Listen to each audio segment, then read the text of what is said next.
मैं सिर्फ यही कहना चाहता हूँ कि प्रभु राम से आप जीवन में कुछ नया कर सकने की जो ज्ञान उनके अंदर था वो सीखें, और साथ ही ये ना भूलें कि आप सभी के अंदर आज भी जो है रावण विराजमान है, तो उसे राम रूपी तीर से मारकर, मतलब कि अपने विचारों को सुदृढ़ बनाकर राम जैसे शालीनता पूर्वक उस रावण का अंत करिए। और बहुत खुशी का विषय है ये हम लोगों के लिए। तो अब आगे हम जिन नीतियों पर बात कर रहे थे, ठीक है, हमने भारत में अंग्रेजों के द्वारा जो प्रशासनिक और राजनीतिक जो नीतियां थी उसके बारे में बात तो की है, लेकिन अब हम थोड़ा सा ये समझने की कोशिश करते हैं कि अंग्रेजों का भारत में क्या आर्थिक नीति कैसी रही होगी। भाई हमारे दिमाग में एक क्वेश्चन तो आता है कि हम पॉलिटिकल जो एस्टेब्लिशमेंट था वो तो अंग्रेज कर चुके थे, लेकिन जो उनका जो इकोनॉमिकल डेवलपमेंट था, जो इकोनॉमिकल जो नीतियां थी, जो पॉलिसीज थी, इकोनॉमिकल पॉलिसीज थी जो, वो कैसी रही होंगी। तो 1767 से 1857 की बात कर रहे हैं, ठीक है। तो नीति को समझने के लिए, ठीक है, हमने पहले प्रशासनिक ढांचे को देखा, राजनीतिक एस्टेब्लिशमेंट को देखा कि जो पॉलिटिकल एस्टेब्लिशमेंट हुआ वो कैसे हुआ, ठीक है, और गवर्नमेंट ने अपना एक्सपेंशन कैसे किया, ठीक है, तो उस चीज़ को हमने देखा। अब हम ये समझने की कोशिश करते हैं, सबसे पहले हम जो उनकी नीति बनाई हुई थी, सबसे पहली नीति थी वाणिज्य नीति, ठीक है। तो इसमें जो है उनका सबसे मेन मोटिव तो मैं आपको बहुत पहले से ही बताते आ रहा हूँ कि वो व्यापारिक करना चाहते थे, वो व्यापारिक पर्पज से आए थे, लेकिन बाद में फिर वो अपनी राजनीतिक सत्ता को और मजबूत करते गए, फिर उन्होंने प्रशासनिक ढांचा उसको एस्टेब्लिश किया, और फिर वो जो है आर्थिक नीतियों को लेके आए, ठीक है। तो यहाँ पर क्या थी कि भारत में जो माल या बहुमूल्य जो धातुएं थी, ठीक है, उनके लिए एक उन्होंने व्यापारिक निगम बनाया। अब ये जो निगम था, यही उन बहुमूल्य धातुओं को यहाँ से लाता था और उसके बदले कपड़े, मसाले आदि भारतीय माल लेकर उन्हें विदेशों में बेचता था, ठीक। तो ये सारी की सारी चीज़ें उन्होंने अपनी वाणिज्यिक नीति के अंतर्गत की। जैसे कि अगर आप देखेंगे कि 1720 तक जो छापेदार थे या जो रंगे सूती वस्त्रों के व्यापार था, उन पर जो है प्रतिबंध लगाने वाले कानून बन चुके थे कि भाई कि ऐसे कपड़े नहीं चाहिए जो रंगे हुए हैं, सूती वस्त्र हैं या छापेदार हैं, ठीक है, उन पर कानून बनाया जा चुका था। लेकिन जैसे कि 1760 में एक भद्र महिला को आयातित रुमाल रखने पर 200 पाउंड का जुर्माना देना पड़ा था, को छोड़कर देना पड़ा था, जिसके अलावा सादे वस्त्रों के आयात पर भारी महसूल लगाए गए थे। जो भी सादे वस्त्र थे उन पर जो है उन्होंने बहुत ज़्यादा महसूल लगाए थे। उसके अलावा जो है सूती वस्त्र और रेशमी, जो भी भारत से जो भी रेशमी और सूती वस्त्र थे, उनको 18वीं सदी के मध्य तक विदेशी बाजारों में वो बेचा जा रहा था या वो वहाँ पर जमे रहे, ठीक है। और मगर तब तक नई और विकसित प्रौद्योगिकी के आधार पर ब्रिटेन का वस्त्र उद्योग पनपने लगा था। अब देखिए, आप एक चीज़ समझने की कोशिश करिए, कनेक्ट करने की कोशिश करें। मैंने आपको हमेशा बोल रहा हूँ कि हिस्ट्री को आप कनेक्ट करके और साइंटिफिशियली सोच के साथ में आप अपनी एक सोच को मजबूत बनाइए। जैसे प्रभु श्री राम थे ना, तो कि उनकी सोच थी कि उन्हें लंका तक जाना है, तो वैसे ही आपकी एक सोच होनी चाहिए कि भाई मुझे यूपीएससी क्रैक करना है, ठीक है, मुझे मेरे सामने प्रीलिम्स का बड़ा पहाड़ है, मींस का बड़ा पहाड़ है, इंटरव्यू क्लियर करना है, ठीक है। तो ये सारी की सारी चीज़ें जो है ध्यान में रखकर और उस चीज़ को, हिस्ट्री को जो है साइंटिफिक तरीके से समझने की कोशिश करिए। अब देखिए आप, अंग्रेज जो विदेशी शक्तियाँ थी, जो भी विदेशी हमारे यहाँ पर आए, वो किस कारण से आए, वो मसालों की उसके आया। जैसे इंडोनेशिया अगर आप देखेंगे तो लैंड ऑफ स्पाइसेस है, ठीक है, स्पाइसेस लैंड कहलाता है, ठीक है। तो वहाँ पर जो है मसालों की अलग अलग वो होती थी, प्रजातियां होती थी, या आप कह सकते हैं कि स्पीसीज होती थी, ठीक है।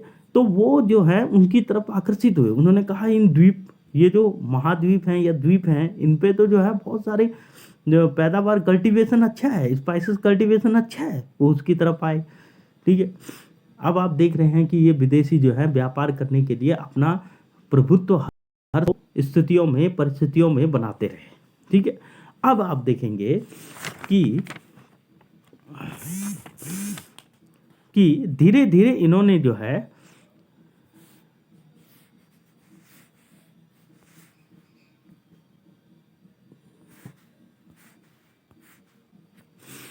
सॉरी, थोड़ा सा कष्ट के लिए खेद है, ठीक है। तो इसके बाद इन्होंने ये व्यापार जो है वो तेजी से फैलाया, ठीक है। और कहाँ फैलाया? हमारे देश में नहीं, हमारे देश से तो वो सामान, बहुमूल्य धातुओं को या वस्तुओं को ले जाते थे, ठीक है, और वो वहाँ पर बेचते थे, और वहाँ से जो है फिर जो है जो भी सामान आता था उसको भारतीय बाजारों में बेचते थे, ताकि जो है भारतीयों को जो है भारी दाम लिए जाए, उनको काफ़ी बड़ी उनकी प्राइस रेट होते थे, ठीक है। तो उन्हीं दामों में उनको बेचा करते थे, ठीक है। उसके बाद औद्योगिक क्रांति के कारण ब्रिटिश समाज में बुनियादी परिवर्तन आए, और इसके कारण तीव्र आर्थिक विकास हुआ, जो कि आज यूरोप, ब्रिटेन और सोवियत संघ के आधार पर है। जैसे संयुक्त राज्य अमेरिका, आपका कनाडा, ऑस्ट्रेलिया, जापान, इनकी जो जीवन शैली थी वो बहुत उच्च, बोलते हैं ना एक लाइफ स्टैंडर्ड होता है, ठीक है, कि स्टैंडर्ड ऑफ लाइफ बोलते हैं जिसे, ठीक है, लाइफ स्टैंडर्ड नहीं, स्टैंडर्ड ऑफ लाइफ जिसे बोलते हैं। तो इनकी जो, जब इनके यहाँ पर व्यापार बहुत अच्छा पनपने लग गया तो आर्थिक स्थिति अच्छी हो गई, और जब आर्थिक स्थिति अच्छी हो गई तो उनका स्टैंडर्ड ऑफ लाइफ भी जो है वो अपने आप ही क्या है, स्टैंडर्ड ऑफ लिविंग जो है वो भी अच्छा हो गया, जीवन जीने का जो स्तर है वो भी अच्छा हो गया। वास्तव में 19वीं सदी के आरंभ से पहले तक आज के आर्थिक दृष्टि से उन्नत और पिछड़े देशों के जीवन स्तरों में बहुत स्पष्ट अंतर नहीं था, लेकिन जैसे जैसे जो है आर्थिक स्थितियां मजबूत होती गई तो वैसे वैसे जो है उनकी जीवन शैली भी जो है वो बदलती गई, ठीक है। उनके जीवन स्तरों में भी जो है अंतर दिखाई देने लग गया। पिछड़े देशों में औद्योगिक क्रांति का न होना ही वो कारण है जिसकी वजह से आज की दुनिया में आय के अधिक अंतर देखे जाते हैं।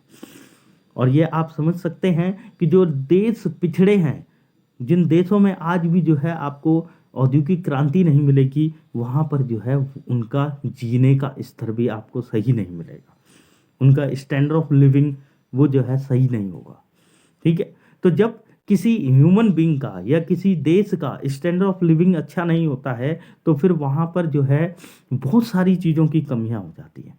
उनकी इकोनॉमिकल जो एनफोर्समेंट है या जो रिफॉर्म्स हैं वो काम नहीं कर पाते हैं, ठीक है।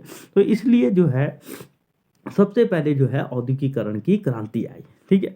तो जैसे ही जो है औद्योगिक क्रांति आई तो वैसे ही जो है हमें स्पष्ट हो गया कि हमें अंतर देखने के लिए मिल गया, ठीक है। जैसे अगर आप इकोनॉमिकली व्यू पॉइंट से जाएं, ठीक है, कनेक्ट करके रखिए, ठीक है।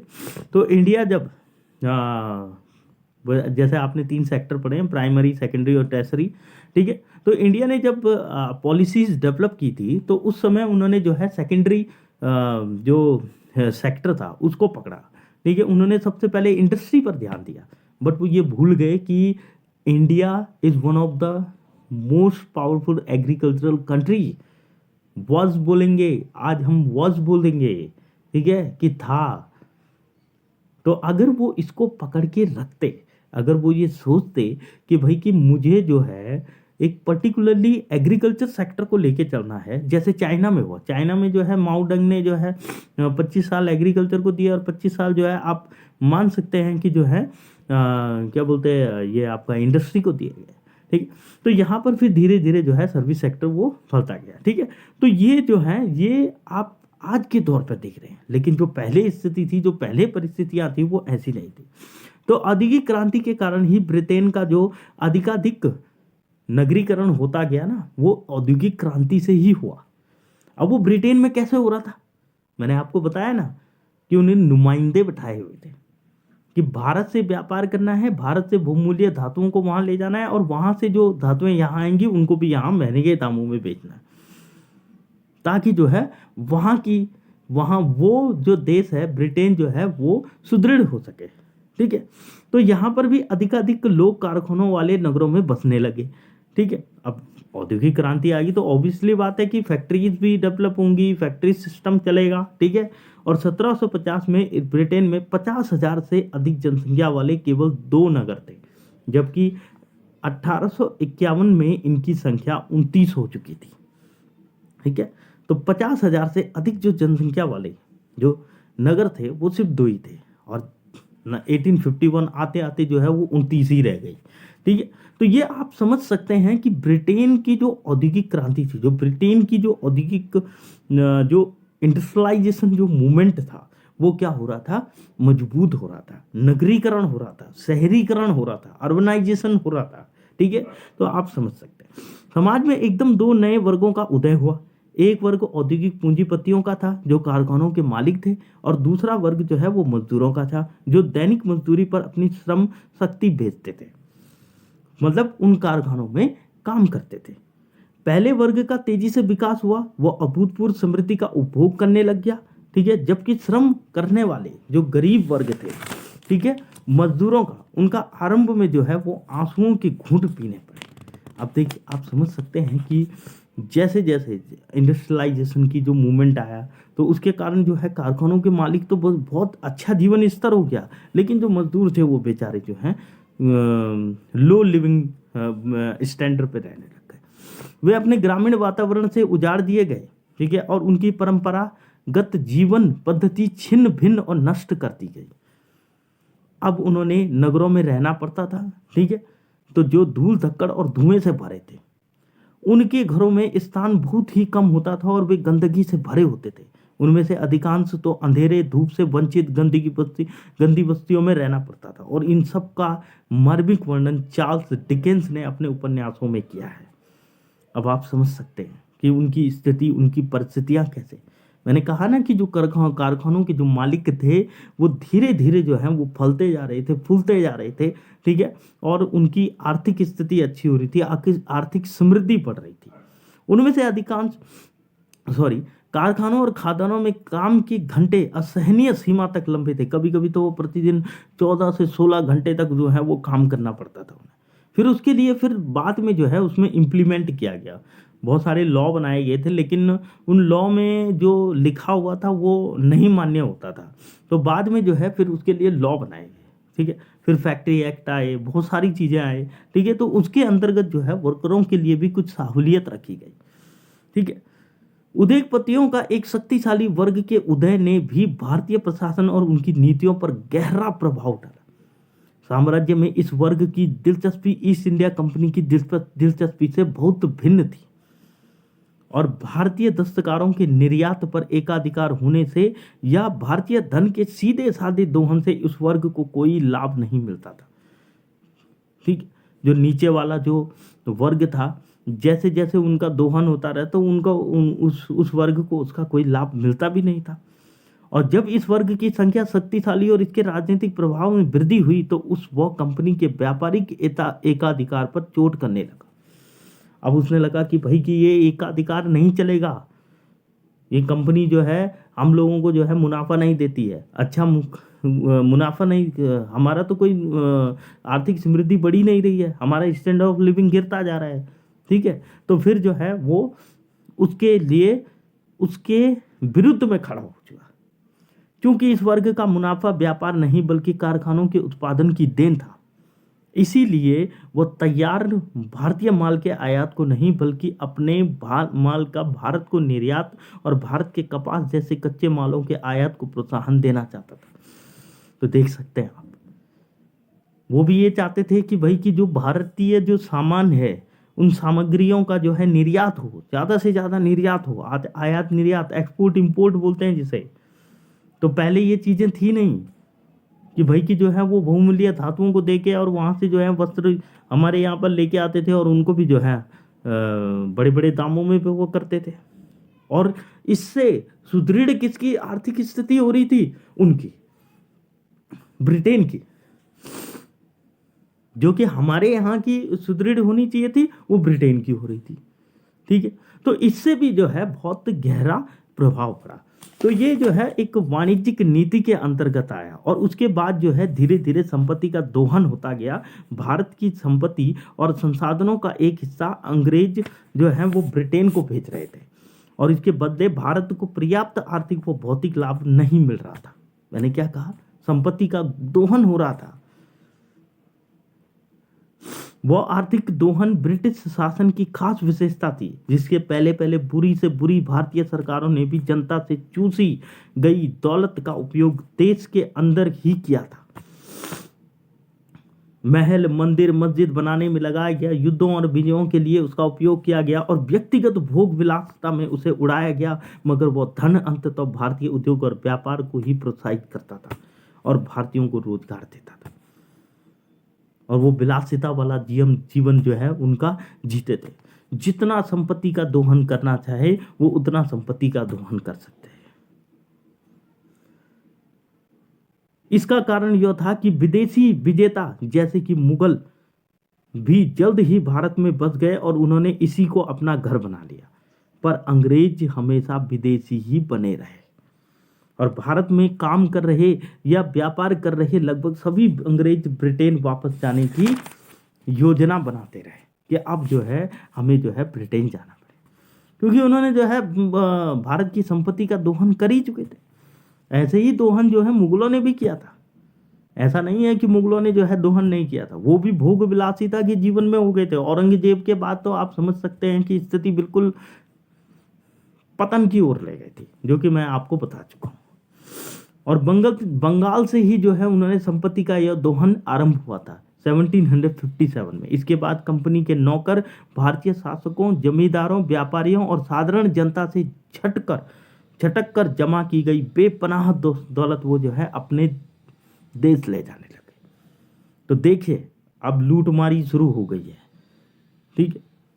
लेकिन एक चीज आप देखेंगे कि उन्होंने भले ही यहाँ पर संपत्ति का दोहन किया होगा या यहाँ पर जो है राज किया होगा, शासन किया होगा, लेकिन प्रशासनिक पद्धति, राजनीतिक ढांचा और आर्थिक नीतियों को बनाने वाले भी वही थे।